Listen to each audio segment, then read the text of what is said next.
Bonjour, très heureux de vous retrouver sur Zitata TV pour votre émission C'est fait nous, une émission d'une heure consacrée à une personnalité. Et cette personnalité aujourd'hui, c'est Annick Sylvestre. Bonjour Madame Sylvestre. Bonjour Monsieur Cromwell. Alors, le monde de la culture en Martinique vous connaît très très bien parce que vous avez beaucoup travaillé dans ce domaine très large de la culture durant ces 30 ou 40 dernières années.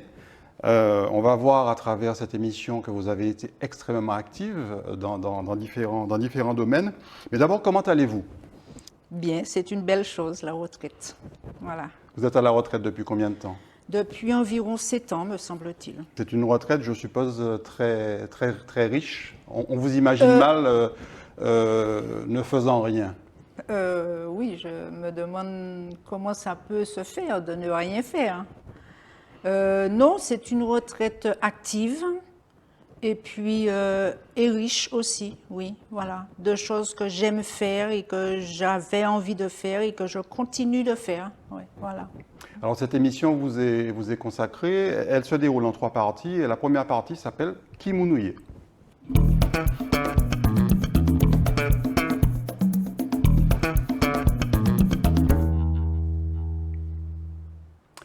Alors Annick Sylvestre, Kimounouye, qui est Annick Sylvestre pour ceux qui ne vous connaîtraient pas encore? Alors, je suis d'abord la fille de mon père et de ma mère. Donc mon père, Camille Sylvestre, qui a été, on l'a un peu oublié me semble-t-il, qui a été un homme politique il y a bien longtemps déjà, c'est vrai, et qui a été pour moi en tout cas ce que j'en retiens en particulier, qui a été évidemment mon père, mais qui a été en particulier pour moi le premier secrétaire du Parti communiste martiniquais, qui était récemment créé, puisque après la démission de Césaire, on sait qu'il y a eu une scission dans la Fédération communiste de la Martinique à l'époque. On va y revenir tout à l'heure. Voilà, il a été donc ce secrétaire du Parti communiste. Et ma mère, donc, qui a été institutrice à l'époque, et qui est mon référent premier aussi, voilà.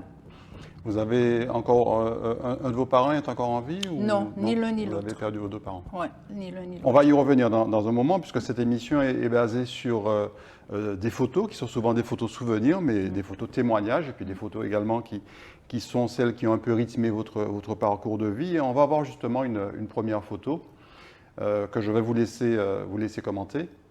Décrivez-nous cette photo. Alors, elle est un petit peu floue, hein, mais oui, bon, elle est d'époque. Oui, voilà. C'est vrai, mais c'est vrai qu'elle est très ancienne, évidemment. Donc, c'est une des photos que j'aime beaucoup, qui est une photo de mon père avec nous 3. Donc, ma sœur aînée, qui est au fond, à la gauche de mon père, mon frère Jacques, qui est mon cadet, et moi. Donc, à la plage. Me semble-t-il que ça doit être la plage de Corps-de-Garde, puisque mon père aimait beaucoup cette plage et que c'était généralement là que nous allions quand nous sortions. Et ma mère, évidemment, n'est pas là, puisque c'est elle qui photographie, je suppose. Donc voilà, non, c'est une photo que j'aime beaucoup de nous 3 et de mon père, qui est encore très jeune à l'époque. Hein. Il est mort de toute façon à 45 ans, donc là, il est très jeune. Quel souvenir vous gardez de cette période, votre enfance, les frères et sœurs? Alors, une période, je pense que c'est toujours très composite de parler de sa période, de la période en question. On a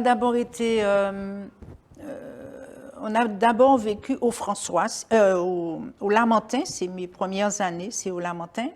Ensuite, nous sommes allés au François, où nous avons vécu jusqu'à mes 10 ans à peu près. Alors, cette période-là est pour moi une période, comment dire ça, je pense que c'est la période qui m'a beaucoup construite, en fait, parce que c'est une période où, à la fois mêlée de politique, beaucoup, puisque mon père était déjà en politique à cette époque-là, et je me souviens des campagnes, surtout très ardues, très difficiles. Des campagnes électorales, des campagnes électorales, effectivement, et c'est ce souvenir que j'ai, mais c'est aussi le souvenir d'une période assez créatrice, on va dire, pour nous, nous les enfants, parce que je me souviens en particulier jeudis, puisque c'était les jeudis C'est où les il n'y jeudis avait à pas l'époque, classe. voilà, tout à fait, Voilà. oui. Donc les jeudis. Et C'est une époque que les moins de 30 ans ne peuvent pas connaître. Hein. Exactement. Et donc, les jeudis, je me souviens particulièrement que ma mère et mon père descendaient à Fort-de-France. On disait descendaient à ouais. Fort-de-France. Et donc, nous, pendant ce temps, alors qu'ils croyaient qu'on était très sages, et voilà, avec ma tante à l'époque, on organisait des petites scénettes Vous étiez avec des les zitata enfants. ou des zizitata. Exactement. Avec les enfants du quartier, donc la maison était complètement chamboulée, les tables, les chaises, etc. On mettait tout dans l'ordre et on faisait avec les enfants du quartier, on faisait des petites scénettes comme ça. Et je me souviens aussi que quand mes parents revenaient de la ville, donc il y avait toujours des livres. Et c'est comme Il ça n'y avait que... pas de coup de cravache ou de martinet. Non, comme parce c'était que souvent d'une le part, cas ils à ne savaient l'époque. pas beaucoup. Je pense D'accord. qu'ils ont su ça très tard. Vous aviez le temps de tout Peut-être. ranger avant qu'ils ne Ah oui, rentrent. bien sûr, table rase. Et donc c'était ça, c'était des livres, beaucoup. Alors évidemment, à l'époque, c'était la Comtesse de Ségur, c'était quoi encore? C'était le Club des Cinq, Oui. les choses comme ça. Il n'y avait pas encore à ce moment-là une grosse littérature antillaise, notamment pour les enfants, c'était assez... Non, non, pas du tout. Et puis il y avait Elle était quasi inexistante. Black Rock, les choses comme Oui, ça, tout à fait. Kit Carson. Les swing, Voilà. Zambla, voilà, Exactement. voilà, tout à fait. Donc, double rhum et saigné. Oui, tout à voilà. fait. Donc, voilà, c'est cette période-là, donc, qui est une période très heureuse pour moi. Et donc, voilà. Donc, après le François, ça a été Fort-de-France, puisque ma sœur aînée était donc déjà au pensionnat, on appelait ça le pensionnat. Et donc, à partir du moment où moi, je devais rentrer au pensionnat, donc à Ernest-Renan, Oui. Feu et Ernest-Renan, nous sommes, toute la famille est descendue à Fort-de-France. Donc, on a habité d'abord à Redoute, me semble-t-il, Morne-Ciré. On appelait ça Morne-Ciré. Aujourd'hui, j'apprends que ça s'appelle Morne-Suré. Suré, oui, tout à fait, sur la route de Saint-Joseph. Voilà, exactement. Et puis après, donc, Plateau-Fofo. Et c'est à partir de Plateau-Fofo que nous avons été ancrés dans un lieu particulier en faisant un détour au Gros-Morne, où ma grand-mère habitait, ma grand-mère paternelle habitait, et donc, se faisant vieille, toute la famille l'a rejointe au Gros-Morne. Et au bout d'une année, ma mère a dit, bon, ça va, les histoires de descendre à Fort-de-France tous les matins, de prendre parce qu'on habitait, ma grand-mère habitait une espèce de... À l'époque, il n'y avait pas encore Ouh, les il y grands avait- axes qu'on non, il y connaît, et avait c'était pas tout beaucoup ça. de routes tortueuses. C'est la route, je pense, qui est aujourd'hui entre le Gomorrhe et Saint-Joseph, et Voilà, qui tourne exactement. Exactement. Et en plus, elle habitait la Lézarde, quartier Ouais. Lézarde, donc sur une espèce de morne comme ça. Et donc, ben, il fallait évidemment se réveiller tôt, tout ça. Ouais, Mais ouais. ce dont je me souviens en particulier, c'est qu'il fallait s'habiller doublement, puisque entre la maison de ma grand-mère et la voiture de mon père, qui était en bas du morne, il fallait... beaucoup. Oui. il y avait la boue, Ouais, ouais, il tout y à avait fait. les airs. À l'époque, on marchait beaucoup, de toute façon. Hein. Ouais, Même pour voilà. rejoindre même quand on avait la chance d'avoir une voiture, on marchait pour aller À la récupérer la voiture, voiture. Voilà, tout à fait. exactement. Alors, on n'a pas vu votre maman tout à l'heure sur la photo, puisque c'est elle qui la faisait. On va voir justement une photo de votre maman jeune. Vous allez la voir derrière moi. Oui, alors, mais écoutez, je la trouve tellement magnifique, cette photo. Je ne l'ai pas connue là, évidemment. Elle devait être très jeune,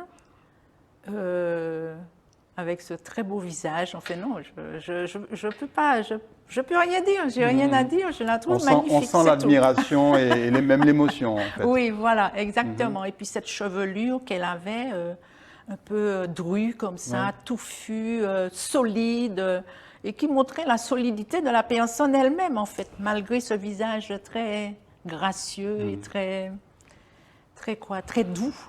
Il Est-ce y que, avait comme aussi beaucoup de ça. mamans de l'époque, même encore jusqu'à aujourd'hui d'ailleurs, hein, votre maman était le potomitan de la maison, le potomitan de la famille, Oui, sachant que votre papa était très engagé en politique? oui, mais en fait, ce que je dois dire, c'est qu'elle était le potomitan, oui, mais mon père était très présent.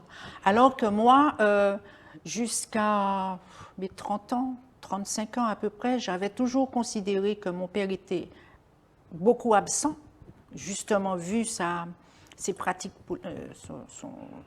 sa pratique politique. Oui, son activité politique. Son activité politique.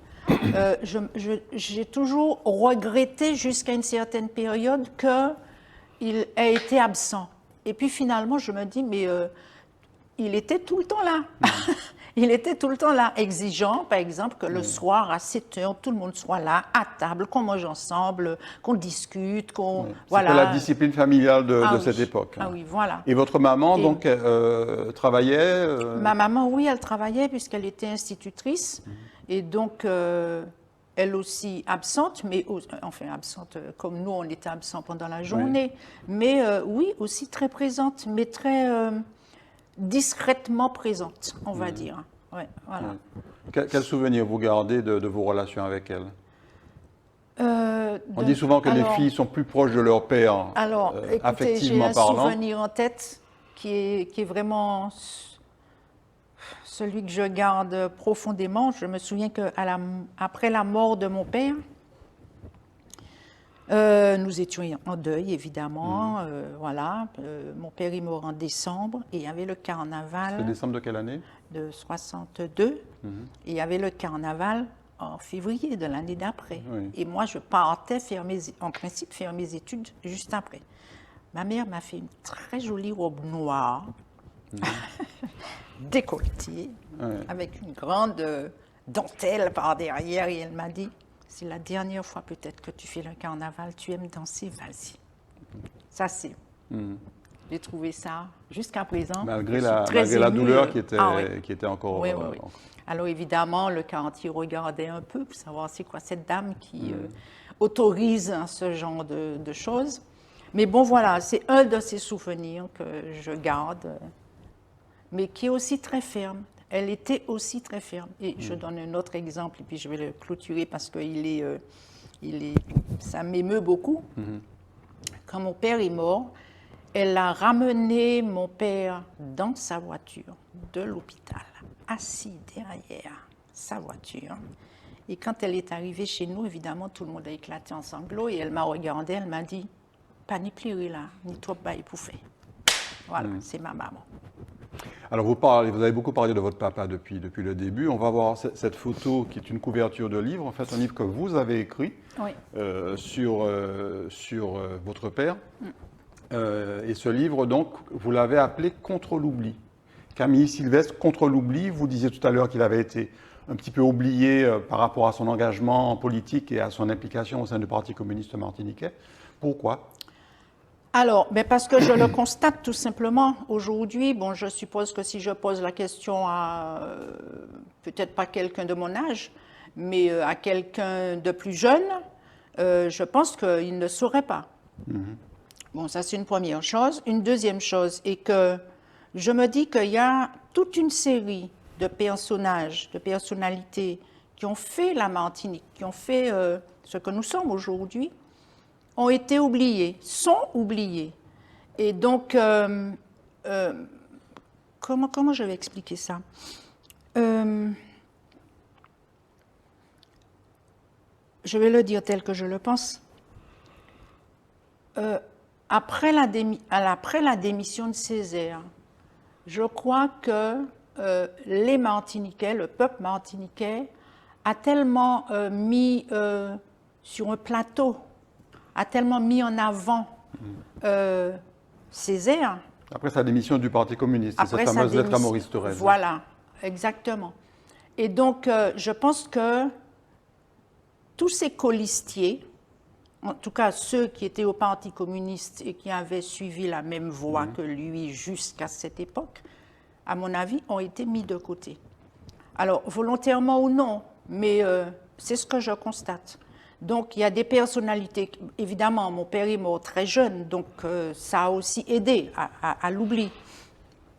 Mais à côté de ça, je constate qu'il y a toute une série de personnalités qui ne sont pas ou qui n'ont pas été, à partir du moment où ils n'ont plus été dans l'obédience de Césaire, ont été mis de côté.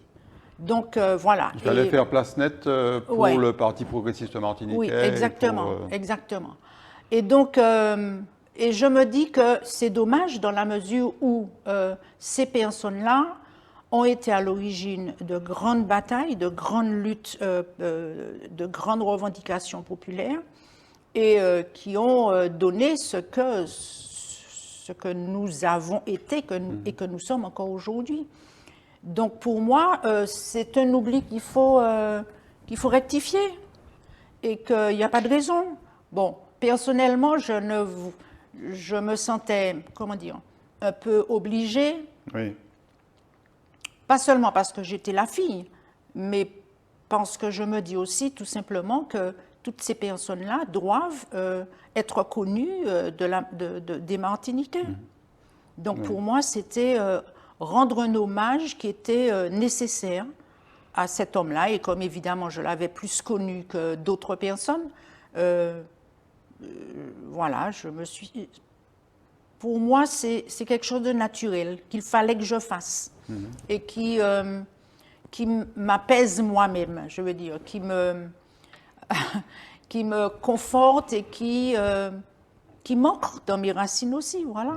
Voilà. Cette implication de votre père au sein du Parti communiste martiniquais vous a, semble-t-il, beaucoup marqué, puisque le reste de votre parcours, en fait, rappelle un petit peu ses relations avec le Parti communiste, mais également, même pour vos études, vous êtes parti à Moscou, par exemple. On va voir cette photo, d'ailleurs, cette série de photos qui sont des photos... alors, Oui. où on vous voit, il y en a une où on vous voit en gros plan, et puis Oui. d'autres, vous allez nous les décrire. Pourquoi le choix de Moscou d'abord pour faire vos études? Alors, écoutez, après la mort de mon père, justement, il y a eu plusieurs cercles Camille Sylvestre, dans beaucoup de communes d'ailleurs, qui se sont créés. Et puis un jour, Édouard de Lépine, je me souviens, qui était assez proche de mon père d'ailleurs. Qui lui à l'époque était, je crois que c'était plutôt révolution socialiste, mais il Non, était... non, pas du tout, pas encore. Pas encore. Il est devenu directeur de la jeunesse communiste, Oui, secrétaire oui, tout de à la fait. jeunesse Il a communiste commencé, à oui. l'époque. Et donc, qui est venu me voir, il m'a dit, mais c'est quoi ton histoire? Tu n'es pas là, tu es absente de ce qui se passe. Mais c'est vrai que je dois dire qu'à cette époque et pendant, je crois, toute la période de la vie de mon père, j'ai été... comment dire ça? J'ai été à côté de ce mouvement politique. Quand je dis ce mouvement politique, ce n'est pas le mouvement communiste, c'est le mouvement, l'activité politique en général. Qui était très riche à l'époque. Oui, mais qui pour moi m'enlevait mon père. Avec une vraie confrontation d'idées également. Oui, mais pour moi, comment dire ça, cet engagement-là m'enlevait mon père. Donc je m'en suis exclue. Jusqu'au moment où Édouard de Lépine, effectivement, est venu et il m'a dit mais qu'est-ce qui se passe? Qu'est-ce qui t'arrive? Il y a des cercles Camille Sylvestre qui se créent, tu n'y es pas, faut te bouger, quoi.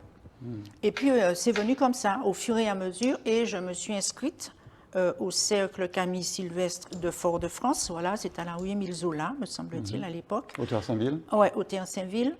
Et voilà, c'est comme ça que ça a démarré. Et à cette époque-là, il faut dire aussi que c'était après, alors il faut revenir un peu en arrière, c'était après Cuba, révolution cubaine, d'accord? Oui. Et donc, il y avait une espèce d'engouement aussi des jeunes de la jeunesse communiste, dont j'étais donc, pour cette révolution-là. Et il était fortement question à l'époque ou d'aller faire ses études à Cuba, et tout le monde en avait envie, Oui. ou C'était la période de la révolution cubaine, avec Fidel Castro, avec Che Guevara, et c'est vrai que beaucoup de Martiniquais de l'époque ont été marqués par cette période. Ah oui, vraiment. Et je pense que jusqu'à aujourd'hui, je crois. Et donc c'était ou Cuba ou l'Union soviétique. Alors, il s'est fait aussi, tout ça se joue après la mort de mon père. Donc, après la mort de mon père, mon jeune frère, donc Jacques, on ne le voit pas bien, mais il est juste en bas. Et donc, a commencé à, comment on va dire ça? A commencé à débloquer un peu, on va dire. Et donc, ne sachant pas vraiment quoi faire, il n'allait plus en classe, il tournait en rond dans la maison, etc. Il avait 15 ans à l'époque. Ma mère ne savait plus quoi faire et ma mère s'en est enquise auprès d'Armand Nicolas. Et donc, ils ont convenu, alors je ne sais pas lequel en particulier, je ne sais pas exactement comment ça s'est passé, mais ils ont convenu tous les deux qu'on enverrait mon frère à Moscou pour faire des études. Donc, il est parti. Malgré la barrière de la langue. Oui, oui. Ça, c'est au début que c'est une barrière, mais elle devient rapidement plus une barrière. Et donc, il est parti. Et il est resté une année, et au bout de cette année, il a dit si Annick ne vient pas, je ne reste pas. Et donc, mais entre-temps. Vous avez combien d'années d'écart? Une année. Une année. Et donc, mais en même temps, comme j'étais à la jeunesse communiste et que tout le monde avait envie d'aller à Cuba, aller en Union soviétique, moi, mon choix, c'était l'Union soviétique. Donc, donc vous êtes parti. Je suis partie, voilà. Et vous êtes parti pour faire quel type d'études? Alors, toujours référence à mon père. Décidément, il est... Non, pas du tout. Mon père voulait, à l'époque, il voulait que je fasse des études d'anglais, mais à Oxford and Cambridge. Ah oui, d'accord. Les prestigieuses universités anglaises. Donc, évidemment, à Moscou, c'était pas ça. Et oui, parce qu'aller apprendre l'anglais à Moscou, quand même, c'était un petit peu particulier. Et donc, arrivé à Moscou, j'ai dit je voulais faire anglais. On m'a dit, bon, je voulais faire anglais. Donc, vous êtes parti sans véritablement savoir ce que vous vouliez faire? Non, je voulais faire de l'anglais. Mais vous ne saviez pas si c'était possible à Moscou? Non, je ne savais pas. Je savais que je voulais faire ça. Oui. Donc, voilà. J'ai donc annoncé que je voulais faire des études d'anglais. On m'a dit, ah non, non, non, c'est pas possible en fac, il faut aller dans un IUT. Or, mon frère était à la fac, donc je voulais rester avec mon frère.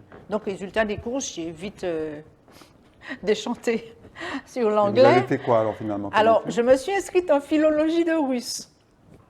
Donc la philologie, alors je suppose qu'il y a un rapport avec la philosophie? Pas du tout? Non, avec plus la linguistique, plus, voilà.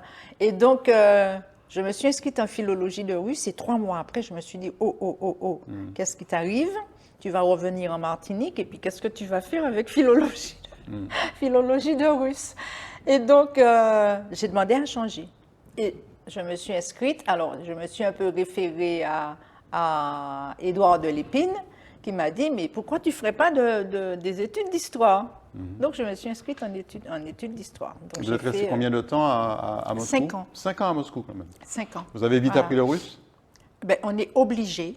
On est obligé parce que c'est la langue commune de tous les étudiants. Donc, à l'époque, il n'y avait pas de cours en français ou en anglais? Non, non, non, pas du tout. Tout était en russe. Tout était en russe. Donc, et vous avez fait comment au début? Parce que vous ne maîtrisiez pas du tout la langue. Non. Mais en fait, il y a une année de préparation à la langue. Donc, les 6 premiers mois, on ne fait que ça. Et à partir du 6e mois, donc après les vacances d'hiver, me semble-t-il, février, on commence à faire les cours en russe. Donc, on commence à entendre, à écouter, à écrire et à parler. Donc voilà, et au bout de l'année, tout le monde parle russe. Vous parlez encore russe, vous comprenez encore le russe aujourd'hui? Je comprends encore, parler, je pense que c'est devenu très élémentaire, mais disons que, bon, je suis allée à Prague il y a quelques années, je me suis retrouvée en train de parler russe. Mais je veux dire, je ne ferai pas une conversation. Vous pouvez nous dire par exemple comment on dit, comment vas-tu en russe? Kakdila. Kakdila. Kakdila. Kakdila. Voilà. Très bien, je ne vais pas me lancer dans le russe. Alors, ce qui est intéressant, Madame Sylvia, c'est de savoir comment est-ce que, à cette époque, qui est quand même une époque lointaine maintenant, hein, c'était dans les années 60, je pense, milieu des années 60 à peu près. Oui. Comment est-ce qu'on accueille, comment est-ce que des Russes, qui n'avaient pas beaucoup de personnes de couleurs différentes, on va dire, comment est-ce que des Russes accueillent des Noirs, des Métis, comment ils les ont accueillis à cette période-là? Écoutez, alors je peux donner plusieurs exemples. Alors il y avait l'exemple de mon frère d'abord, qui est parti avant moi, et qui était déjà en relation avec des Africains, par exemple. Il était dans un IUT. Il y avait déjà des Africains, beaucoup d'Africains. Oui, puisque en fait, en 1960, l'université, Patrice Lumumba, qui s'appelle l'université Drujby Narodov, qui est l'université de l'amitié des peuples. Oui. Rassemblait tous les étudiants du tiers-monde, en fait. Oui, parce que c'est vrai qu'il y a une relation assez de forte proximité entre la Russie et certains, à l'époque de l'URSS, donc, et certains États africains révolutionnaires, enfin, dans lesquels certains révolutionnaires pas avaient... seulement, puisqu'il y avait les Indiens, les Chinois, les Pakistanais, la Russie était peut-être encore les Japonais, plus ouverte à l'époque beaucoup de que maintenant. Latino-Américains. Il n'y avait pas les Cubains, parce que les Cubains étaient considérés... Cuba était indépendant, Oui. donc elle était à l'université d'État, tandis que nous étions à l'université de l'amitié des peuples. Et donc, mais on côtoyait tout le monde Les du Russes tiers-monde, étaient effectivement, on va dire. les Russes, les Soviétiques à l'époque étaient peut-être plus ouverts que maintenant. Je sais pas ce que vous avez Enfin, à l'époque, ouvert. vous avez été accueillis. Oui, mais c'était parce que c'était une des politiques, ça faisait partie de la politique internationale ou étrangère de l'Union soviétique. Donc on était accueillis comme ça, mais ça ne veut pas dire qu'il n'y avait pas des dissensions, des heurts entre les uns et les autres. Les Congolais notamment, je me souviens qu'à l'époque avec mon frère disait qu'il y avait des problèmes, que c'était pas ça. Et je pense aussi qu'il y avait effectivement des problèmes raciaux aussi à l'époque. Bon. Mais je crois qu'il faut dire aussi que avant d'avoir vu des Noirs, ils ne connaissaient pas les Noirs. Oui, c'est ça. Donc, faut bien... Bon. Et ça me fait penser à une... dans les années... Il me semble que c'est vers les années 68. On a eu l'occasion de faire un voyage en voiture, entre Paris et l'Union soviétique, on va dire. Oui. C'était pas seulement Moscou, en voiture.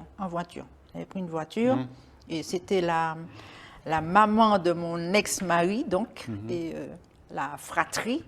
On avait fait donc ce voyage-là et on est arrivé à Prague, me semble-t-il. Oui. Et, qui était à l'époque la Tchécoslovaquie, oui. Qui s'est ensuite scindée entre la République tchèque et la Slovaquie. Ouais. Et donc, je me souviens que l'enterrement s'est arrêté pour voir des Noirs. Oui. Voilà. Et toujours dans ce voyage, je me souviens qu'on est allé en Azerbaïdjan, qui est tout à fait le sud de l'Union soviétique de l'époque, où les gens enlevaient, par amitié, les gens enlevaient et échangeaient les t-shirts que nous avions avec eux. Donc c'est un peu mitigé, quoi. Mais c'est vrai qu'il y avait des heurts, bien sûr. Mais sur la photo qu'on voit derrière moi, qu'est-ce que vous faisiez? Vous étiez en train de faire une conférence? Oui, voilà. Alors, cette photo-là, bon, je l'ai prise parce que je la trouve un peu marrante. En fait, c'est l'année, donc je crois que c'est 70, c'est l'année de ma maîtrise et je défends ma maîtrise devant un parterre d'étudiants. Donc, je suis dans une amphi. Oui. Et c'est la première fois que je m'adresse à des étudiants. Qui n'étaient pas tous russes? Ah non, pas du tout. Non, c'est vraiment très divers. Ouais. Et donc, je m'adresse, et je m'adresse en russe, effectivement. Mais vous savez, cette histoire de russe, en fait, je suis revenue, quand je suis revenue en France, j'ai voulu m'inscrire à la fac, et on m'a dit, mais c'est pas comme ça, hein, vous venez de l'Union soviétique, vous allez enseigner dans un lycée français. Vous savez qu'il faut revenir un peu en arrière, donc on n'a pas reconnu la maîtrise, on a reconnu... Ah, oui. Ah non, pas du tout. On n'a pas reconnu la maîtrise, on m'a donné les 2 années, et j'ai dû refaire une maîtrise. À partir de la licence, alors. Voilà. Non, à partir du DUG. Donc j'ai fait la licence plus, voilà, plus la maîtrise après. Il considérait que vous aviez déjà le DUG et vous redémarriez en 3e année au niveau de la licence. Exactement. Et donc, je vous dis, je prenais les cours que j'écoutais, que j'entendais en français, je les écrivais en russe. Vous voyez, bon, j'en suis incapable, hein, je dis ça tout de suite. Certains auraient dit que vous étiez conditionné. Oui, voilà, on était formaté déjà. Oui, tout à fait. Donc, voilà, c'est comme ça. Bon, mais même maintenant, hein, il m'arrive aussi d'avoir des expressions dans le langage courant qui sont des expressions russe. Évidemment, je le dis avec des gens que je connais qui parlent russe, qui ont parlé ou qui étaient avec moi à l'époque. Mais c'est des choses qui m'ont habité aussi et qui m'habitent encore, quoi. Je veux dire, tout ça m'a construite aussi. Vous avez ensuite donc entamé une carrière d'enseignante? Alors, elle a été très brève quand je suis revenue ici. Alors, entre-temps, j'ai fait des stages en librairie en France et je suis revenue ici simplement parce qu'à l'époque, le Parti communiste voulait ouvrir la librairie martiniquaise. Toujours le Parti communiste. Hein, toujours le Parti communiste, oui. Parce que, entre-temps, je me suis... Par conviction ou un peu en mémoire de votre père? Ah non, pas du tout. Par conviction, parce que, bon, en mémoire de mon père, oui, mais bon, non. Par conviction, effectivement. Mais je suis encore attachée à un certain nombre d'idées. Hein. Je ne néglige pas ça. Non, ce n'est pas du tout une critique. Hein. Non, je non, voulais savoir mais j'ai bien compris. C'était vraiment une vocation. Oui, ou... non, je dis ça pour confirmer. Une conviction. Confirmer, voilà. Donc, oui, le Parti communiste voulait ouvrir une librairie et donc je suis rentrée. Alors, mon mari à l'époque, donc Maurice Juston, Maurice Juston avait été embauché par le Parti communiste à l'imprimerie du parti. Donc, qui était déjà située au Théâtre Saint-Ville, là où elle est aujourd'hui, aujourd'hui, l'imprimerie du journal Justice. Oui, voilà, exactement. À la rue André Aliquer, d'ailleurs. Oui, c'est ça. Et donc, nous sommes rentrés comme ça, moi à la librairie et lui à l'imprimerie. Donc, je suis rentrée, voilà. Et cette librairie, ne proposant au grand public pratiquement que des ouvrages, ou sur le communisme, ou sur le parti, ou sur l'Union soviétique, etc., etc. Bon... Elle ne faisait pas recette, quoi. Voilà. Donc, je me suis réorientée. Alors, pendant une période, j'ai été à la fois sur ça, à la fois sur l'enseignement. Donc, j'ai fait à la MEP et à l'IME une courte période. Oui. Et qui étaient des établissements, eux aussi, un peu dirigés par des révolutionnaires, voilà, des personnes. On reste toujours tout à fait. dans le créneau. Et donc, voilà. Et puis... ne voilà-t-il pas que la mairie du Lamentin, donc, m'a sollicité pour l'ouverture d'une bibliothèque. Alors, on va y revenir, Madame Sylvia, si vous le permettez. Je voudrais avant ça que vous voyiez cette photo, que vous n'avez pas choisie, je le précise. Oui. Alors, cette photo, cette jeune femme, forcément, vous la connaissez, cette jeune femme qui a bien grandi depuis. Oui. Alors, donc, c'est votre fille, Joanne. Oui. Parlez-nous de Joanne Juston. Très jolie sur la photo. Mais c'est une très jolie femme aussi, c'est vrai. Alors, c'est ma fille, mon Dieu. Comment je pourrais dire ça? Des fois, quand je pense à elle, je me dis c'est un brave petit soldat. Vous avez eu une seule enfant? Et un garçon. Un garçon. Après. Et donc, non, c'est une... qui a beaucoup de potentialité, qui fait beaucoup de choses, peut-être trop de choses. Elle a beaucoup travaillé dans l'événementiel. Oui, elle a travaillé dans le milieu de la culture souvent aussi. Oui, voilà. Beaucoup dirigé aussi pour l'enfance et la jeunesse, puisqu'elle a été à l'origine d'un festival de films d'animation pour les petits, avec cette particularité. On voit l'influence de sa maman. Oui, oui, oui. Pardon? On voit l'influence de sa maman. Parce qu'on va voir faudrait lui poser la question. On va voir que vous avez beaucoup travaillé aussi dans le domaine de la jeunesse. Oui, c'est vrai, c'est vrai, c'est vrai. Et donc, voilà, et elle est restée longtemps dans ce créneau-là. Et voilà, voilà, elle a... Non. Aujourd'hui, on parlait tout à l'heure de vos relations avec votre maman. Quelles sont vos relations avec Joanne, avec votre fille? Je pense que nous avons une belle relation. Une belle relation qui est une relation, je pense, de confiance entre elle et moi. Et je pense qu'il y a je ne sais pas, une espèce de fibre un peu particulière qui est là et qui nous relie. Je ne saurais pas la déterminer vraiment, mais voilà, c'est comme ça que je le sens, en fait. Est-ce qu'elle a eu la fibre politique? Est-ce qu'elle a aussi milité à l'époque au Parti communiste? Non, non, pas au Parti communiste, je crois savoir qu'elle a été une des, comment on va dire ça, une des... Inspiratrices? Non, pas inspiratrice, mais elle a milité, on va dire, avec Martinique citoyenne Oui, pendant une époque. de Nathalie Josse. Oui, voilà. Oui, pendant une époque, mais je crois qu'elle est beaucoup dans cette fibre-là, c'est-à-dire la fibre un peu écologique, la fibre un peu allocratique, on va dire. Voilà, c'est un peu ça. Voilà. Maintenant, elle est dans l'immobilier, donc elle a un peu changé. Une autre photo, je suis désolé, j'ai un chat dans la gorge depuis tout à l'heure. Une autre photo, Annick Sylvestre, qui va vous rappeler aussi de nombreux souvenirs. C'est la façade en fait de la médiathèque du Lamentin.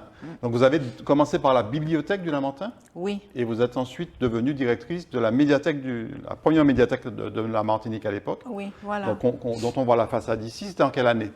Alors là, c'est 91-92. Voilà. Donc quasiment Après, 30 ans maintenant. Oui, et donc après avoir passé pratiquement une dizaine d'années dans ce qui a été la bibliothèque du Lamentin.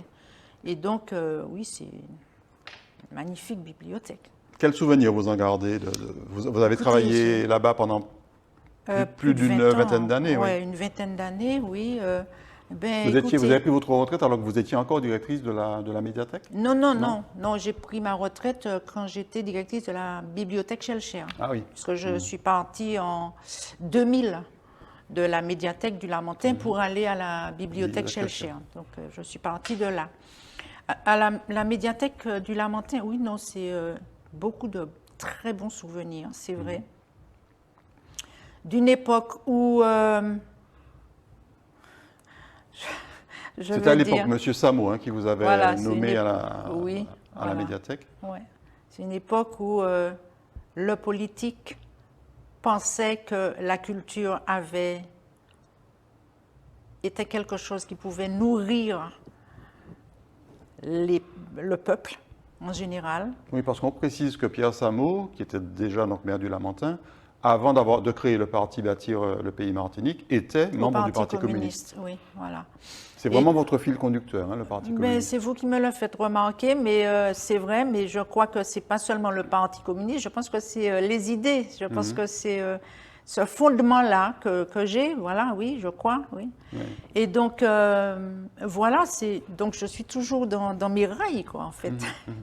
Et on parlait tout à l'heure de jeunesse, on va voir une autre photo, Annick Sylvestre, justement où ce sont des activités que vous avez organisées avec la médiathèque. Alors on voit là, donc c'était pas avec la médiathèque. Si, à droite c'est la médiathèque, mais à gauche c'est la pagerie. Oui, tout à fait, la pagerie voilà. c'était Alors oui, à droite, oui, voilà, c'est la médiathèque du Lamentin.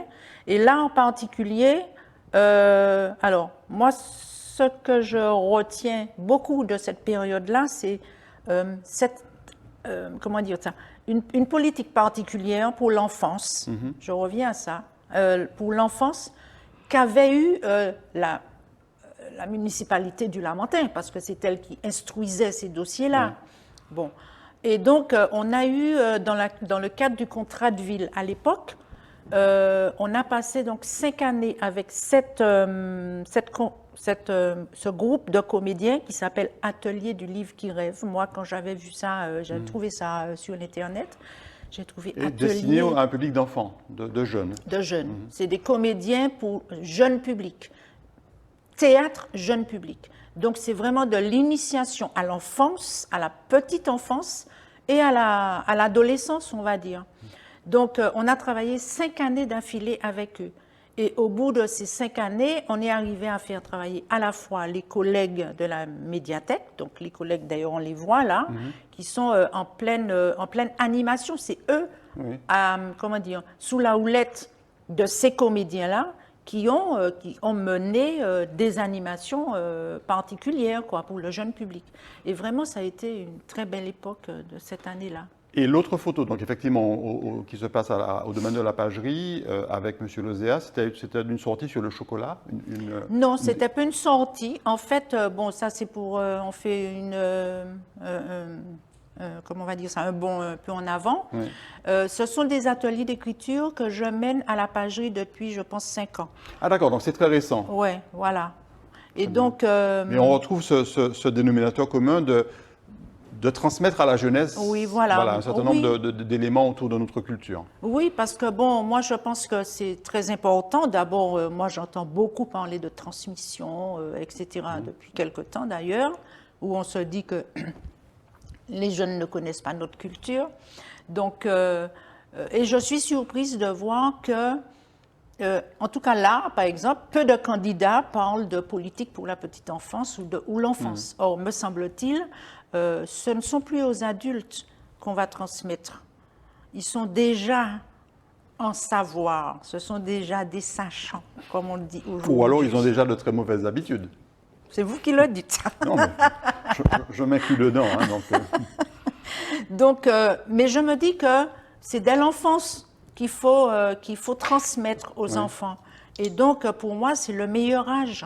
Le meilleur âge parce que c'est là qu'il y a de la spontanéité, il y a de l'écoute, quoi encore, il y a de l'innocence, il y a le respect, il y a toutes les valeurs qu'on croit avoir quand on est plus grand et qu'on a peut-être déjà perdu.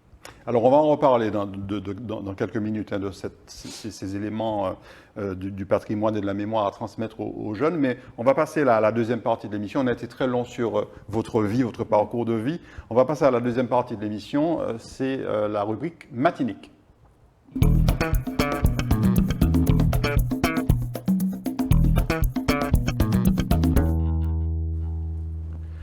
Alors, on va élargir un petit peu notre échange, Annick Sylvestre, à la société martiniquaise dans son ensemble. D'abord, quel regard vous portez sur ce qu'est devenu la société martiniquaise aujourd'hui?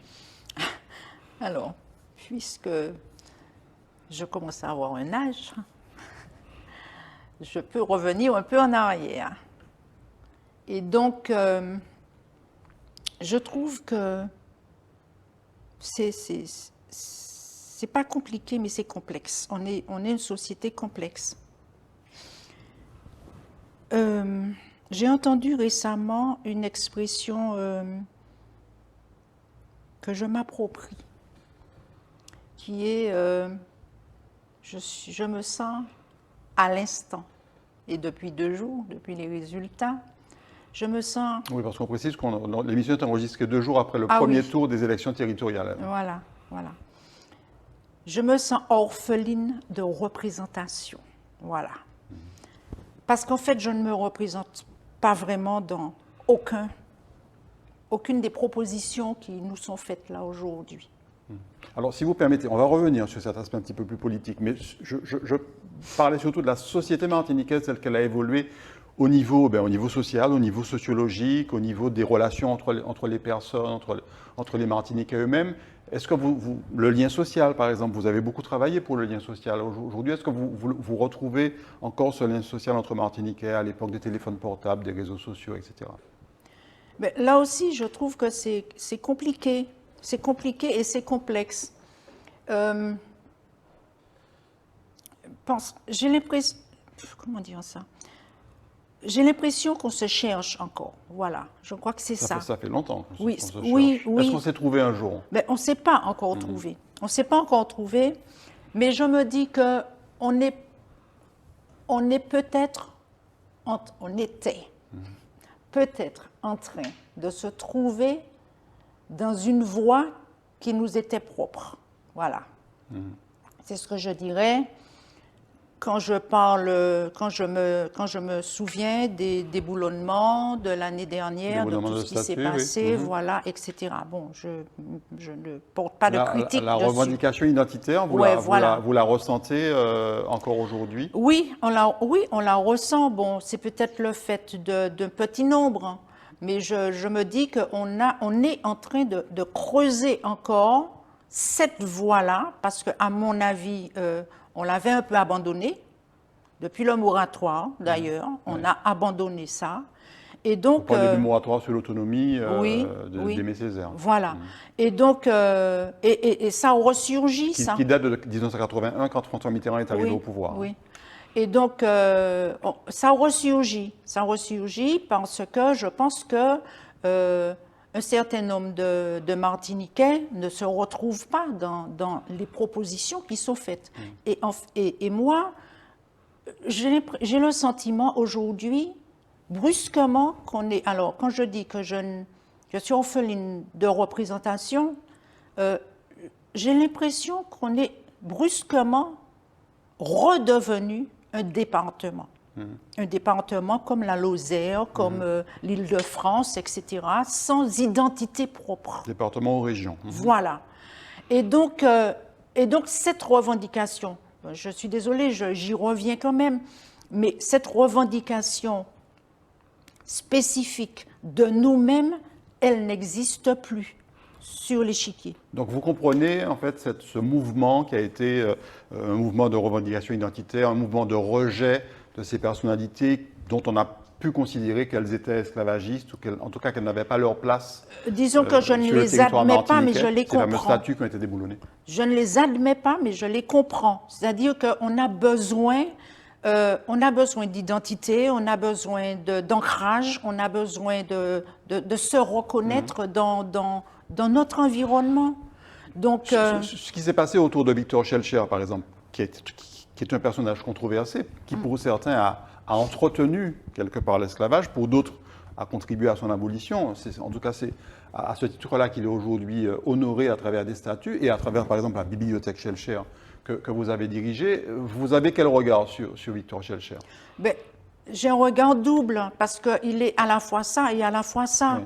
Donc, à mon sens, on ne peut pas rejeter ça. Et en même temps, on ne peut pas rejeter, au-delà de Victor Schellcher, on ne peut pas rejeter toute une série de personnes, de personnalités, de personnages qui ont fait en même temps la Martinique comme nous l'avons fait. On a vu le débat autour de Napoléon, par exemple, en France. Oui. Bon, Napoléon, pour moi, c'est un peu différent. Oui. Un peu différent. Je ne le verrai pas. Mais cette ambivalence, vous considérez qu'elle concerne beaucoup de personnalités de l'époque? Oui, bien sûr. Bon, je ne verrai pas le même, comment dire ça, je ne ferai pas la même critique quant à Napoléon, parce que pour moi, c'est un peu différent. Oui. Napoléon, on ne peut pas le comparer à Schellcher, c'est pas possible. Bon, mais je veux dire, Schellcher, c'est, qu'on le veuille ou non, c'est une personne parmi les abolitionnistes français, comme les abolitionnistes anglais ou je ne sais pas, c'est quelqu'un qui a accompagné, il n'a pas fait, il a accompagné. Donc, pour moi, c'est une reconnaissance comme une autre, avec d'autres. Oui. Voilà. On continue, Alexis Bess, avec les photos, et on continue à parler de la société martiniquaise d'aujourd'hui. On va voir donc cette photo qui se passe, c'était les assises de la lecture publique, qui se passaient au Conseil général, enfin à l'ancien Conseil général, que vous aviez organisé à l'époque. L'Association des bibliothèques publiques de Martinique. Tout à fait. C'est pourquoi? C'est pour réhabiliter la lecture au sein de la société martiniquaise. On disait tout à l'heure que nos jeunes n'ont pas de repères, non plus cette... C'était un point que nous voulions faire à l'époque sur la lecture en général. Parce ça date de 2010, il me semble, ou un peu avant, c'est 2010 hein? Non, c'est 2001. Ah oui, 2001. Et il y en a une deuxième qui est 2010. Ça, c'est 2010. Ouais, je vois là. Et donc, 2010, on pourrait faire 2020, on pourrait continuer. L'objectif, c'était quoi? C'était de réhabiliter la lecture de remettre la lecture au centre de la pensée politique. Voilà.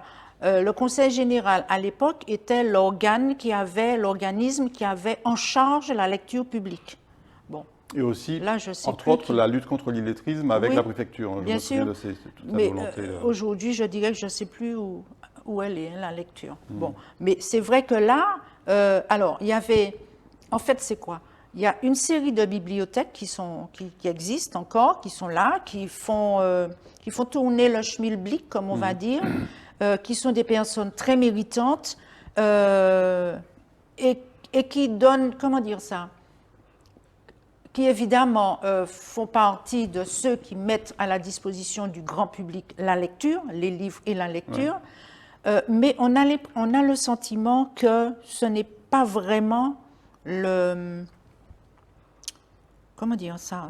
Ce n'est pas vraiment le souci des politiques. Ce n'est pas vraiment... Alors, évidemment, on est passé au numérique maintenant, donc on a beau jeu de dire c'est les écrans maintenant, c'est plus, mais il faut rappeler quand même que sur une boîte d'homo comme sur un écran, on lit. Donc, il faut lire pour regarder un écran, sauf si c'est un film, évidemment. mais c'est de la lecture toujours. Et vous avez apporté votre contribution. On va voir deux ouvrages que vous avez écrits, qui sont des ouvrages en fait notamment consacrés destinés à la jeunesse. Vous avez ressenti le besoin à un moment donné d'écrire vous-même. Alors, bon, l'histoire d'écriture, elle est vieille.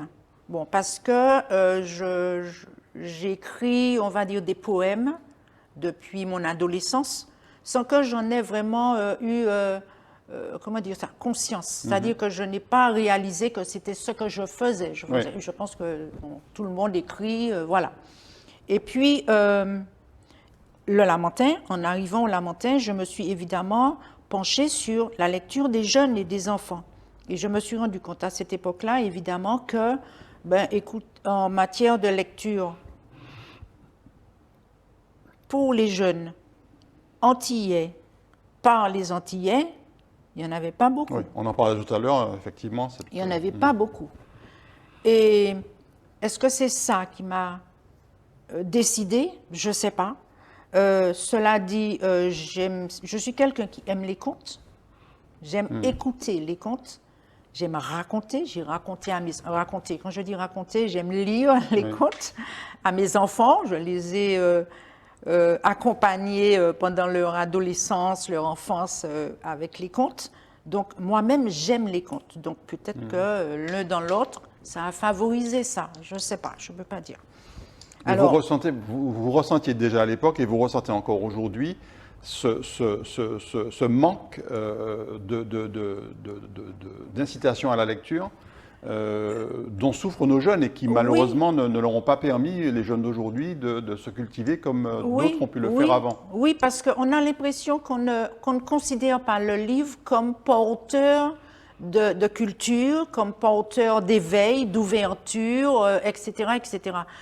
Or, me semble-t-il, je ne vais pas faire de comparaison avec les écrans, mais le livre, c'est quand même quelque chose où on est en, comment dire, en symbiose, ou peut-être pas en symbiose, mais on est en relation avec un écrivain qui dit sa pensée, même si c'est dans un conte, qui raconte, qui dit. Donc c'est un partage. Donc c'est une réflexion sur soi, c'est une réflexion avec soi, une ouverture sur l'extérieur, sur le dehors, etc., etc. Et donc moi je pense que ça manque à nos enfants. Et ça manque à nos enfants comme ça peut apporter, ça peut aider aussi à la réflexion, à la pensée. Je pense qu'on on a abandonné la pensée ici. Penser, tout simplement. On parle, on baragouine, on blablate, mais on ne pense pas, c'est-à-dire qu'on ne produit pas. Je n'ai pas encore vu, quand je regarde la campagne, c'est ce que je vois aussi. Hein. La campagne politique, la campagne électorale, c'est ça aussi. Voilà. Il n'y a pas d'échange de pensée politique. Alors deux personnes qui, elles, avaient une pensée très, très aboutie et une pensée qui a beaucoup, beaucoup concerné à une certaine époque les Martiniquais. On va les voir en photo. C'est Solange Fitt-Duval et Armand Nicolas. Alors on retrouve encore là le Parti communiste. Oui, c'est vrai. Ce sont deux personnes auxquelles vous avez rendu hommage. Là, on était en quelle année, Annick Sylvestre 2011, me semble-t-il. Voilà. Et donc c'était des personnalités illustres du Parti communiste. Armand Nicolas a été pendant très longtemps secrétaire général du Parti communiste. Solange Fitt-Duval est une figure historique du Parti communiste. Bon, ces deux personnes aujourd'hui sont décédées. Non, pas Armand Nicolas, pardon, je suis désolé. Madame Fitt-Duval, oui. Toutes mes excuses à Monsieur Nicolas que je salue. Donc, pourquoi avez-vous voulu rendre hommage à ces personnalités? Alors, Solange Fitt-Duval, d'abord, comment dire ça? Alors, pendant mes dernières années à la bibliothèque Schellcher, le neveu de Madame Fitt-Duval est venu me voir avec une série de documents, de photos immenses, de journaux, voilà, en me disant, voilà, on donne ça à la bibliothèque Schellcher, c'est de la part de Madame Solange Fitt-Duval, qui commençait à vieillir là déjà. Et donc, j'ai commencé à regarder les documents, et puis avec une autre collègue, Manuela Léger, de la bibliothèque Schellcher, on s'est dit, mais attendez, mais cette dame a fait énormément pour la Martinique et peut-être qu'il faudrait qu'on le fasse savoir. Alors, il faut dire aussi que parallèlement, on revient au Parti communiste, j'ai connu Solange Fuite-Duval, j'étais adolescente, je devais avoir 10-12 ans, donc je l'ai toujours connue, mais en arrière-plan. Ce n'est pas quelqu'un avec qui j'ai partagé dès le début. Après, j'ai su qu'elle était, comment dire ça, secrétaire de l'Union des femmes de la Martinique, etc. Bon, j'ai suivi son parcours, mais je n'ai jamais eu, je ne l'ai jamais vraiment fréquenté. Par contre, c'est quelqu'un qui me fascinait. Je veux dire, dans toute mon adolescence, elle m'a fascinée parce que c'était une très belle femme, avec des beaux bijoux. Ça se voit d'ailleurs sur la photo. Hein, élégante. On voit à la fois son élégance et puis cette prestance. Oui, absolument. Et puis une espèce de douceur accompagnée d'une fermeté. Ouais. Voilà, c'était ça. Et Armand Nicolas, alors l'hommage à Armand Nicolas, donc historien, quelqu'un qui lui aussi est beaucoup intervenu sur les questions identitaires et sur la défense des intérêts de la Martinique sur le plan politique. Je n'ai pas fait d'hommage à Armand Nicolas, mais ce que je dois dire d'Armand Nicolas, c'est que c'est bon, comment on peut dire ça? C'est presque un père pour moi. Parce que c'est quelqu'un qui a accompagné aussi mon père pendant très longtemps. Donc j'ai connu, comment dire ça? On peut dire que, par exemple, moi je peux dire que autant, puisque mon père était communiste, je peux dire qu'on a été très éloignés, ou plutôt la famille nous a tenus très éloignés, justement parce qu'on était communistes. Oui. Donc, ma famille proche, je l'ai peu vue, peu côtoyée. Par contre, je peux dire que les enfants d'Armand Nicolas, des Mauvois, des Lamont, mon Dieu, qui encore, des Gautins, etc., et particulièrement des Mauvois et des Nicolas, je dois dire que c'est presque mes frères. Donc, pour moi, Armand Nicolas, c'est presque un frère pour moi, un père pour moi. Voilà. Donc, je m'excuse auprès de lui, hein, parce que j'ai dit qu'il était décédé. Effectivement, c'était une erreur de mémoire. Voilà. Et donc, voilà, bon. Et là, c'est plutôt un hommage que lui, il rend à Solange Fuite-Duval. Oui, voilà. Très bien. Voilà. Et on lui souhaite donc longue vie encore à Armand Nicolas. Et on va passer, Madame Sylvestre, parce qu'on a déjà explosé le temps, à la dernière partie de cette émission, politique.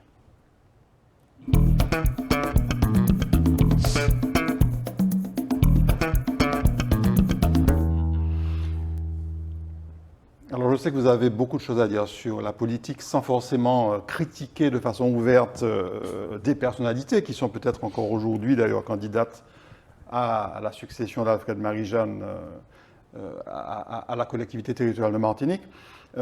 Mais d'abord justement cette CTM, cette fameuse CTM qui vient dont on vient de terminer la première mandature hein, au bout de 5 ans et demi.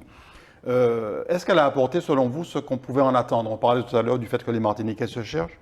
Sur le plan politique et sur le plan de l'action politique, on a l'impression que les Martiniquais se cherchent aussi. Alors, pour ce qui est de la CTM,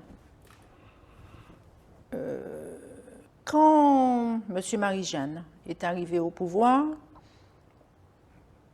décembre 2015. Hein? Je pense que l'ensemble des Martiniquais, moi, le souvenir que j'avais d'Alfred Marie-Jeanne, c'est le souvenir de quelqu'un. Alors, on m'a dit après, il n'y a pas très longtemps d'ailleurs, que ce n'était pas Marie-Jeanne, que c'était M. Pulvar. Ça, je ne savais pas. Marc Pulvar. Apparemment, alors pour moi, M. Marie-Jeanne, c'était celui qui avait incité l'ensemble des Martiniquais à venir sur le tarmac de l'aéroport pour empêcher Marine Le Pen de descendre de l'avion. Monsieur Le Pen. Pas Marine Le Pen, pardon, Jean-Marie Le Pen. Exactement. Oui, tout à fait. Monsieur Le Pen à venir à débarquer. Pour moi, c'était ça, et c'était pour moi un grand moment. Je ne me souviens pas exactement, mais ça devait être autour des années 2000, fin 90. Je ne me souviens pas exactement de la période. Mais pour moi, c'était ça.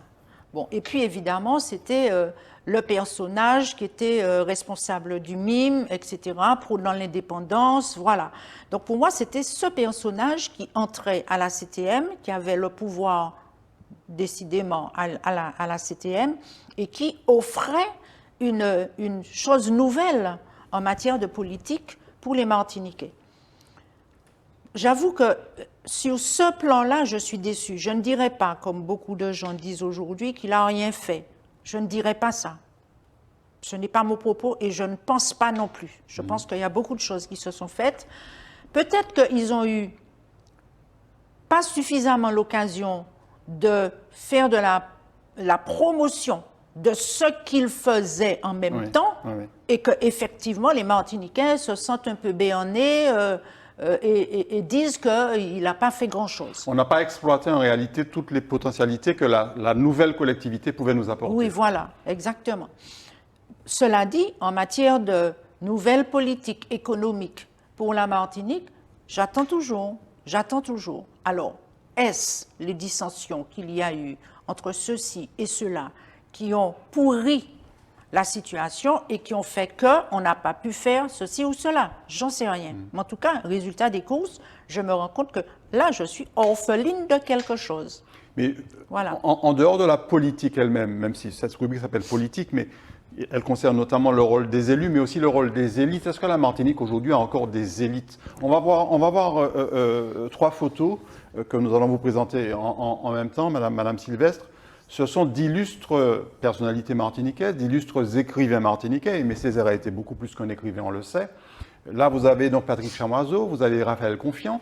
Tous ont été reconnus pour leur talent d'écrivain. On a l'impression qu'il n'y a pas de relève. Alors, je ne sais pas sur quel plan il n'y a pas de relève. Au niveau déjà de la production d'écrits je dirais pas. Je pense que peut-être qu'il n'y a pas de personnes aujourd'hui qui écrivent comme ces gens-là ont écrit. Mais je pense qu'il y a une relève. Si on s'écarte un petit peu de ces gens-là et qu'on va chercher qui le fait, je pense qu'on va trouver. Vous avez des noms en tête de personnes? Je pense à une personne comme ça qui est Gaël Octavia, par exemple, qui est Corinne Mancé-Caster, par exemple. Voilà, bon, je veux dire... Alors, qui ont effectivement écrit soit des essais, soit des romans, mais qui n'ont pas aujourd'hui le rayonnement qu'on peut avoir aussi bien Aimé Césaire que Patrick Chamoiseau ou Raphaël Confiant. Mais est-ce que On aurait pu ajouter Édouard Glissant, bien entendu. Oui, voilà. Est-ce que... ou Monchouachi. Oui, absolument. Il y en a. Dans un registre différent. Voilà, il y en a. Bon, je veux dire que ces personnes-là, à mon avis, se sont illustrées à une période particulière. Chamoiseau, c'était pas un hasard, c'était après 81. Bon, voilà, Confiant, à peu près la même époque, mais en même temps, c'était des personnes, je parle de Chamoiseau et Confiant, qui ne sont plus ensemble de toute façon, mais en tout cas, à l'époque où ils se sont illustrés sur un projet d'écriture particulier. Donc ça correspondait à l'époque. Bon, maintenant là, je pense que c'est comme toute la société martiniquaise. On est le produit de la société qu'on est. On n'a plus aujourd'hui de personnalités comme ces personnalités qui pouvaient quelque part nous montrer l'exemple dans certains domaines. Enfin, pour le moment, on est toujours dans les créneaux de ces gens-là. Alors, peut-être pas de Chamoiseau ou Confiant, mais en tout cas de Césaire, mais en tout cas de Glissant. Mais davantage pour la pensée politique, Aimé Césaire aujourd'hui, parce que malheureusement, beaucoup de jeunes aujourd'hui n'ont même pas lu Césaire. Alors, j'ouvre une parenthèse et je vais vite la faire. Rapidement, parce qu'on a beaucoup dépassé le temps, je vous en prie. Sur Aimé Césaire, toujours cette histoire de transmission. Alors, puisque c'est de moi qu'il s'agit, je vais dire que j'ai, avec Huguette Bellemare, créé un ouvrage, voilà, illustré par Patricia Donatien, très bel ouvrage, sur des poésies de Césaire à mettre à la disposition des enfants. Tout simplement... Il s'appelle comment cet ouvrage? Petit cheval hors du temps enfui. C'est une citation d'un poème de Césaire. Et on l'a appelé comme ça, très bien illustré, très bel ouvrage. La mairie de Fort-de-France à l'époque. Me semble-t-il, on avait acheté 3 000 à 4 000 à distribuer aux enfants des écoles. Donc, on savait bien qu'il y avait une transmission Ça à a été faire, fait mais ou ça n'a c'était pas été Césaire. fait? Ça a été fait. Ça a été fait. Mais c'était Mais on n'en a pas Aimé beaucoup entendu Césaire. parler. Non, parce que, bon, j'en sais rien pourquoi, je ne sais pas. Bon, voilà. Donc Qu'est-ce on que parle, je- non, on parlait du fait que ce sont ces personnalités qui encore Oui, rayonnent aujourd'hui. Oui, et on n'a pas de est relève. On encore n'a pas trop de dans relève. le créneau des Césaires, des glissants, Des chamoiseaux, des confiants. des fanons, Fanons, oui, pardon. et on n'en sort pas. Alors on sent. Alors c'est pour ça que je dis que je me suis retrouvée orpheline de représentation parce que j'avais le sentiment, jusqu'à une certaine époque, on suivait une voie Oui. quand même si on déviait un peu de temps en temps, mais on suivait une voie. Et que les générations d'après étaient dans la coulée des générations d'avant et qu'on avançait. Là, j'ai l'impression qu'on est arrêté. On est arrêté. Parce que pour moi, là, on est redevenu comme la Lozère, comme l'île-et-Vilaine. Alors, je vais vous montrer la photo de quelqu'un que vous avez côtoyé, que vous avez très très bien connu, Madame Sylvestre. Ah oui. Celui qui, quelque part, vous a aidé à vous construire cette carrière de conservatrice de bibliothèque, de bibliothécaire, Pierre Samo, qui a été longtemps maire du Lamentin, qui a été membre du Parti communiste, qui a ensuite créé et bâti le pays Martinique, qui a récemment passé la main à David Zobda. Tout le monde lui-même disait qu'il n'était pas un intellectuel. Par contre, c'était un homme qui agissait. Est-ce qu'on a encore aujourd'hui des maires, des élus martiniquais qui agissent réellement, comme Pierre Samo pouvait le faire? On l'a dit, hein, la médiathèque du Lamentin, le palais des sports du Lamentin, la piscine du Lamentin, je cite quelques exemples comme ça. À l'époque, il avait créé la Sémaville, il avait même voulu lancer la Sémaville dans la création d'un groupe hôtelier, ce qui était un petit peu particulier à l'époque, mais c'est quelqu'un qui agissait. On a l'impression qu'on n'a plus de maires qui agissent de cette façon-là. Je pense qu'il faut peut-être attendre il y a une série de maires, jeunes maires qui sont en place là. Oui. Donc, il faut peut-être leur donner le temps de se manifester. Cela dit, quand même, je ne vois pas non plus quelles sont les références, à quelles références ils font allusion quand ils agissent de façon politique. Eux non plus n'ont pas de repères. Je ne sais rien. En tout cas, je ne les vois pas. Je ne vois pas à quoi on se rattache. Bon, on a souvent dit qu'il y a plus de différence entre la gauche et la droite, mais je ne vois même pas où ils sont. Donc, je ne sais pas. Mais pour revenir à Pierre Samo, c'est quelqu'un que j'ai apprécié beaucoup. On peut dire qu'il a été visionnaire. Hein. Il a créé beaucoup de choses sur le Lamentin. Et... Mais ce que je vais dire, en particulier sur Pierre Samo, et qui me semble a permis aussi ce que vous êtes en train de dire, c'est que je crois qu'il a su créer autour de lui une équipe de personnes qui l'ont vraiment porté et qui l'ont aidé dans toutes les sphères de sa politique. On peut parler de Max Tannick, de Fred Gillet à l'époque, de Jean-Claude Aurore, de Nicole Cyril, de toute une équipe comme ça. Dont certains sont encore aujourd'hui au conseil municipal avec David Zobda. Oui, mais il y en a d'autres qui se sont un peu je pense à Madame Labourieux, je pense à des personnes comme ça qui effectivement agissent encore au sein du conseil municipal. Et donc, je pense que toute cette équipe-là a été une équipe très soudée autour de lui. Bon, c'est vrai qu'il y a eu des dissensions par-ci et par-là, il y en a toujours. Mais je veux dire, c'est une équipe qui a fait corps suffisamment longtemps et qui l'a accompagné dans toutes ses décisions, même s'il décidait aussi tout seul des fois. Oui, tout à fait. Mais il disait souvent, notamment sur le plan des techniciens, des spécialistes, qu'il préférait déléguer. C'est pour ça qu'effectivement, il s'est entouré à un certain moment d'énormément de personnes. Alors, c'était surtout sur son premier mandat. Où il s'est entouré effectivement de personnes compétentes et qu'il a laissé faire. Et je crois qu'il faut dire aussi que c'était une période, me semble-t-il, où il y avait encore de l'argent. Et donc, on pouvait mener des politiques qu'on souhaitait mettre en place. Oui. Voilà. Et il faut dire aussi qu'il a su mettre l'argent là où il fallait. Je prends l'exemple de la médiathèque du Lamentin. Je n'ai jamais eu aucun souci à la médiathèque du Lamentin pour mener telle politique, telle politique, telle politique. Bon, et là, c'était le consensus, justement, entre les uns et les autres pour que telle ou telle chose soit faite. Donc, voilà, moi, je pense que ça a été un meilleur... Très bien, voilà. Et quand on parle de Pierre Samo, on pense à cette personnalité, cette autre personnalité, que vous allez reconnaître également, Madame Sylvestre, Pompey Segundo. Ben oui, c'est Vous en avez forcément beaucoup entendu parler, peut-être même que vous l'avez rencontré, puisqu'à l'époque, je ne l'ai pas rencontré. Pierre Samo, c'était quelqu'un de très proche de Pierre Samo. Pierre Samo, je me souviens de plusieurs séjours à Cuba. Pierre Samo rêvait en fait de recréer cette passerelle avec Cuba, que malheureusement on a un petit peu abandonné aussi, mais ça nous renvoie un petit peu aussi au Parti communiste d'ailleurs.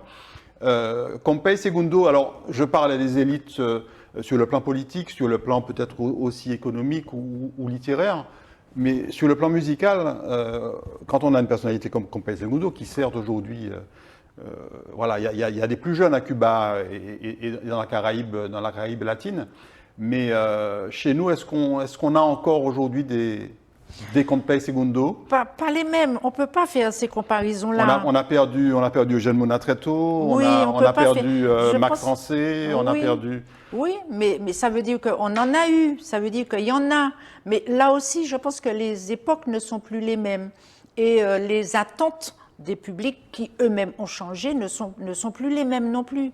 Donc peut-être qu'il faut citer Ronald Tull, peut-être qu'il faut citer Mario Canonge, peut-être qu'il faut citer Maher Borois, il y en a. Izzy Kenanga, par exemple. Oui, voilà. Donc je pense qu'il ne faut pas... On a aussi des gens comme Gilles Voyer qui font énormément de choses aujourd'hui. Il ne faut pas être aussi sévère non plus non, avec nous-mêmes. Non, pas du tout. Moi, je vous posais la question. Est-ce qu'on a encore aujourd'hui des gens qui nous montrent un peu le chemin? Il n'y a pas les mêmes. C'est comme si je dis, on n'a plus Cortijo et Sucombo. Mais on a encore la Perfecta qui vient de fêter ses 50 ans. Il y a Kassav aussi. Il y a Kassav qui est extra. Enfin voilà, la Kassav, c'est la grande Caraïbe, voilà. On va dire. Donc, non, je pense qu'il ne faut pas désespérer. Parce que, non, je pense que... On a Guy Vadleux aussi qu'on n'a pas cité, mais qui a beaucoup développé la tradition musicale martiniquaise. Oui, voilà. Et puis on va terminer, Madame Sylvestre, avec une photo, ou deux photos plutôt qui vous tiennent à cœur. Alors une photo et un logo, qui sont, on parlait de chocolat tout à l'heure. Alors sur la photo, on a donc, je crois que c'est Thierry Lozéa et... je ne le reconnais pas. Non, c'est le frère de Thierry Lozéa, pardon. Jimmy Lozéa, voilà. Et puis Cora Bernabé, jeune entrepreneuse, jeune élue également, puisqu'elle a été de la mandature précédente à la CTM. Elle est aujourd'hui candidate, elle était candidate donc sur une des listes, je crois que c'était celle de Catherine Conconne de mémoire, mais je ne suis pas sûr. Alors, pourquoi avez-vous voulu parler de Valcaco et de cette initiative de Cora Bernabé, qui représente, voilà, quelqu'un qui peut représenter la relève. Hein. Ben oui, voilà, c'est la jeunesse, c'est l'enthousiasme, c'est l'audace, c'est, comment dire ça, c'est ça, c'est la relève. Ça vous fait sourire, donc ça vous réjouit.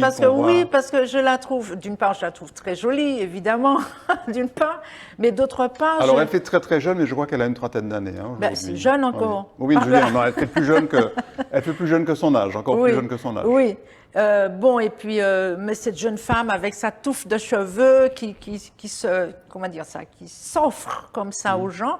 Je l'ai entendu il y a à peine 2 jours, qui présentait la filière des planteurs ou je ne sais plus quoi de cacao de la Martinique. Les producteurs de cacao, oui. Voilà. Ça aussi, bon, on ne présente pas suffisamment les jeunes qui font. Oui. Parce qu'il y en a. Il y en a, et justement, à force de rester dans des créneaux traditionnels, habituels, de ne pas faire de recherche. Bon, écoutez, on a des journalistes qui, peut-être qu'il faut qu'ils aillent piocher un petit peu, creuser un petit peu, aller voir un peu en dehors de la ville. Bon, c'est pas une critique. C'est ce que nous faisons. D'ailleurs, bientôt, on espère recevoir Cora Bernabé sur ce plateau, à votre place, dans cette émission Ces Affaires. Voilà, on arrive à la fin de cette émission, Annie Sylvestre. Voilà. Merci beaucoup de tous vos Mais c'est à moi, témoignages, merci cette beaucoup émotion de que vous avez cette, transmise également cet entretien avec sur ce vous. plateau. Merci. On a explosé le timing, mais bon, je pense que ça en valait la peine. Merci Merci beaucoup beaucoup. à vous de nous avoir regardés. Très bonne journée. Merci.